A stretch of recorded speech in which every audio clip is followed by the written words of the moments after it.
r/AskReddit. What the fastest way you've seen someone ruin their life?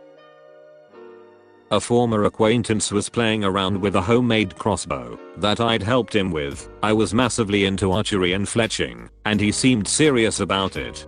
I typically made him leave it with me because deadly weapon. I have an explanation. He kinda didn't. Anyway, to convince his parents to let him join an archery club, he wanted to show off the crossbow we made. I thought it was a decent plan, so let him take it without any ammo. Turns out he was gaming me to get more playtime with his favorite toy, had gotten hold of some bolts, and was ducking around shooting his shed a fair bit. He somehow ended up firing a bolt that missed the shed completely, passed between the slats on his fence, and hit his neighbor's daughter in the spine. She hasn't walked since. He got ducked up real bad by her unstable older brother. They both did jail time. Acquaintance was disowned and ended up homeless, and now I'm not sure where they are in life. Edit. I've had a few people comment that even a stable person would want to duck up someone for something like this. Truth told, I half agree. I still feel like it's important information to the situation, however, and just want to qualify the statement. The beating he got was brutal, involved a crowbar, and left him with a broken femur. The difference between wanting to do something like that and actually acting on it is important. Also, we were 18 at the time, the girl was 12, her brother 21, for all those asking. Holy shit. I think the worst part of this is that you took all precautions to prevent any kind of accidents happening, but he somehow managed to create one anyways. Went to school with a kid who threw a rock off an overpass and killed a dude. Whole life down the drain at that point.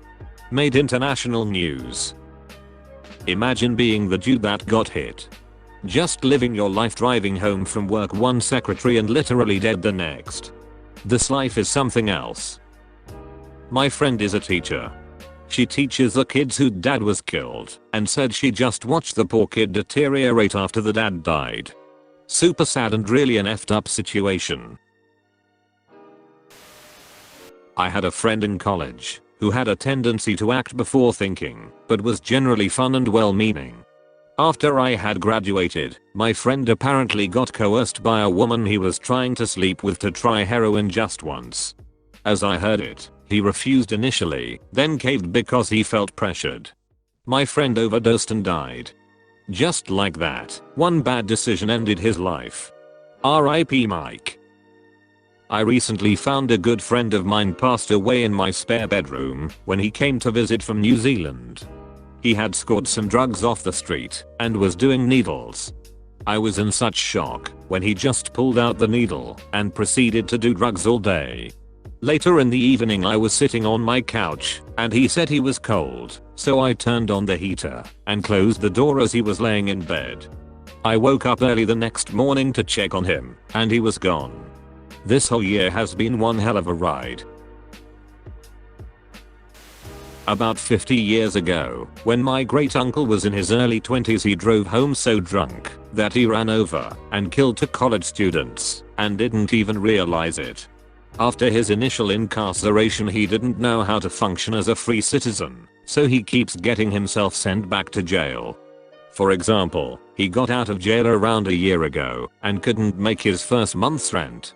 His solution was to walk to the convenience store, steal a beer, and sit on the curb waiting for the cops to arrive. I'm just picturing him getting back into the cell and letting out a sigh of relief. Home sweet home. It's unfortunately a huge problem with prisons, especially when you send in kids for 40 years and let them out in their 50s. I believe the term is being institutionalized. Dropped out of a very good college with a full scholarship that his family could never have afforded otherwise after 3 years due to World of Warcraft addiction. No, this wasn't me. I managed my addiction responsibly. Edit. We are thinking of different guys. The fact that dozens of replies are, "Hey, I know this guy's disconcerting but not unexpected." I knew someone that happened to too. It was crazy. He was so smart and normal beforehand. The smart doesn't stop. If you looked at their gameplay, they would probably be approaching it with a problem-solving mindset, not an enjoyment one. Smart kids get bored. Bored kids look for engagement.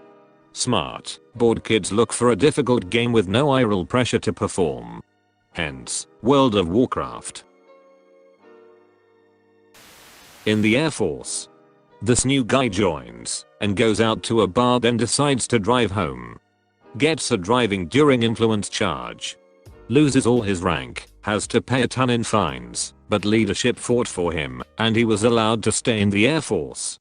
2 months later, as he's paying tons of lawyer and legal fees, he does something really stupid.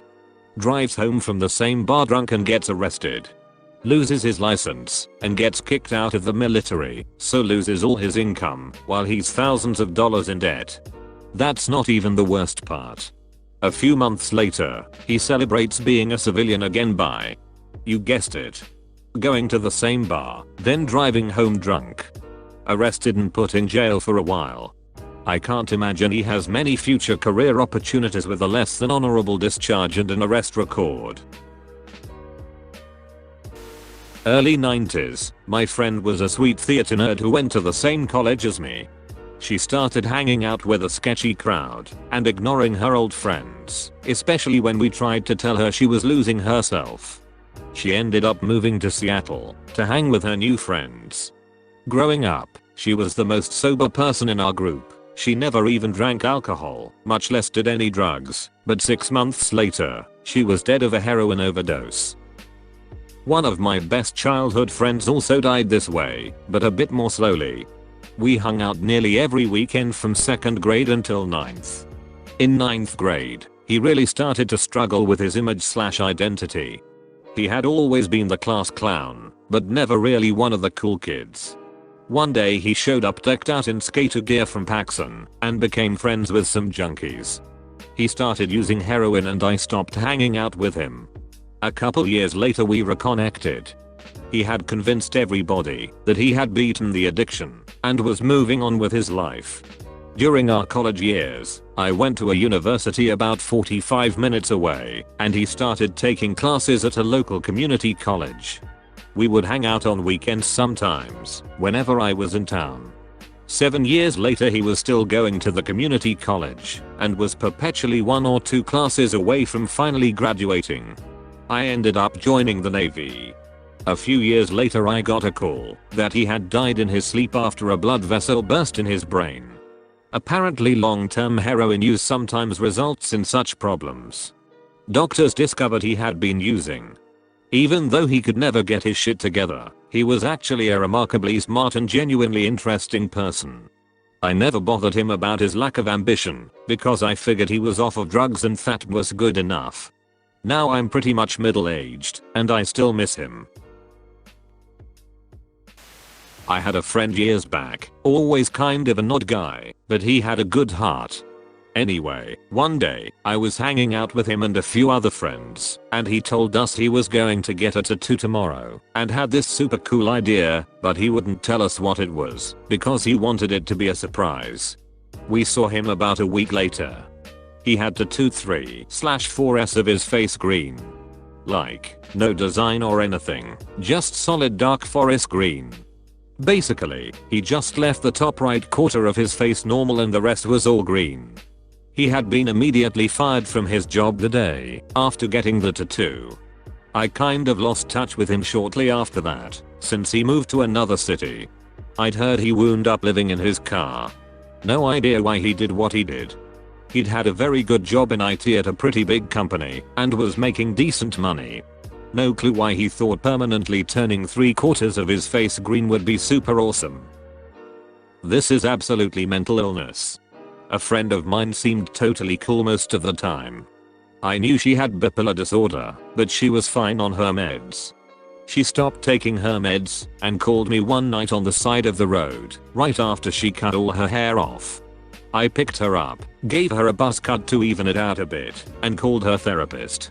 She got back on her meds and has been fine for the last few years. If I hadn't known already about her mental illness, I would have been shocked by what she did. When I lived in Vegas I saw all these people come in and bet it all on black, then lose. Then the stare of disbelief as they realize their mortgage is gone and they have to explain that to whomever they had left at home. I remember a trip to Vegas when we got separated from our friend and she was trying to meet up by the casino credit office. Anyway, we didn't know where it was, so we asked an employee. He straight up refused to point us in the direction. Even when we explained we didn't want any credit, he would absolutely not tell us where it was. Guess he didn't want to see a bunch of dipshit kids ruin their lives at the casino credit office. I had an acquaintance who was pretty successful, early 30s, good job, homeowner, etc. His next door neighbors had custody of their niece, a 16-year-old cheerleader who was home alone all the time. They struck up a friendship. Need I say more? Actually, yes. The cops stop him randomly with her in the passenger seat. They ID her, since she looks young. Call her guardians, who deny that he has permission to take her anywhere. Here's the thing, they had crossed a county line. Boom, kidnapping charge. They break him an interrogation, and he admits to 6, boom, statutory rape charges. They convince him to unlock his phone, and find her nudes in his inbox. Boom, charges. Boom goes the cell door. Really sounds like he deserved all that though. Can't feel bad for him. My boss was got caught by a bicycle cop in a shady alley waiting for a friend whose name he didn't know. He was just picking her up for dinner at Arby's with a crack pipe in his console. He was making probably $200k a year. He was a public employee and the news exploded on local news. He was fired and divorced in a matter of days. I just witnessed an 18-year-old kid that nearly kill his 14 to 17-year-old friends going 70+ miles per hour running from a cop after fleeing an illegal burn. The driver lost control and crashed the car. The driver seemed to lack any remorse in the way he spoke of the event, but also had no idea that we had to resuscitate 2 of his friends halfway to the hospital. Initially, he was heard stating that his charges would be dropped due to his age, but I hope that changed as he learned the condition of his friends. From boozy Friday night party to near life-ending mistake in a matter of minutes. All the kids are healing well. I went to school with a group of kids this happened to, almost exact. We weren't friends, but I knew them in passing. As far as I know, no one lit anything on fire for the group I'm talking about, but my building made an announcement at the beginning of the day, right after it happened explaining that so and so was going to be out for several months. We should give her support but also space, that kind of thing. Turns out when the car flipped, she fell out and shattered most of the bones in her legs. She was out for so long to do some intense rehab/physical therapy. As far as I know, she's kicking ass these days. Kid who was driving the car went to jail, despite being a minor. Abusing Xanax and alcohol ducked my life up pretty good pretty quickly, crashed my car, got dumped by my girlfriend, failed all my college classes, and made a bunch of people hate me all in the span of like 2 months. Haven't touched Xanax in years, and managed to somewhat pull my life back together. I'm glad for you, keep at it.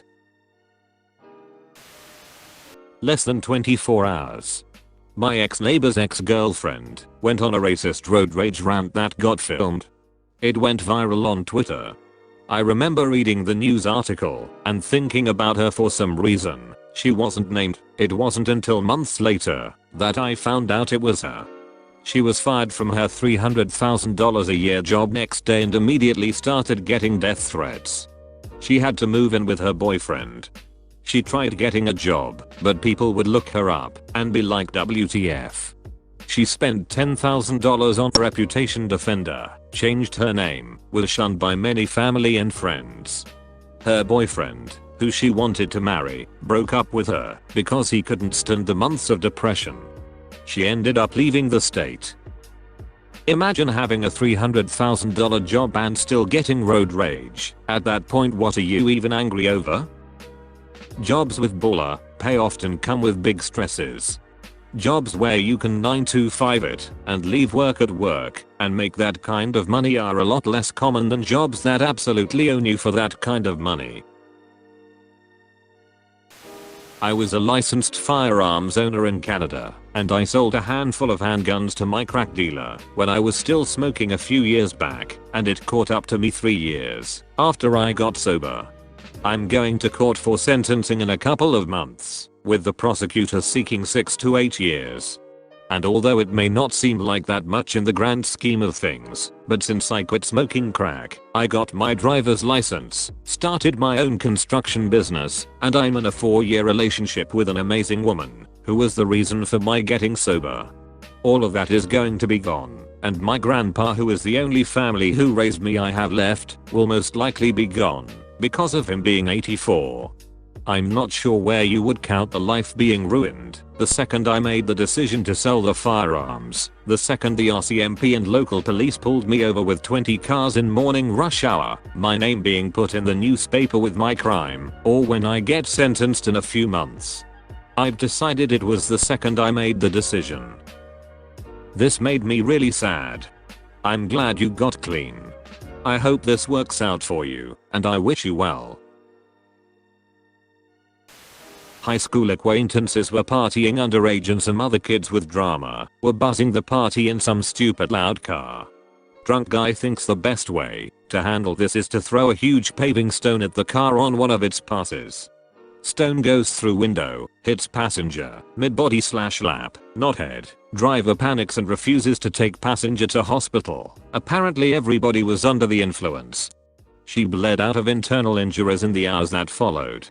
Guy who threw the stone is still in prison for manslaughter. Did the driver get charged for not taking her to the hospital? Depending on where this happened, in a lot of places there's no obligation for bystanders to help an injured person. If you're walking down the street and you come across someone bleeding out on the sidewalk, you can just walk the duck away and you won't have committed a crime. The legal responsibility lies entirely with whoever attacked them.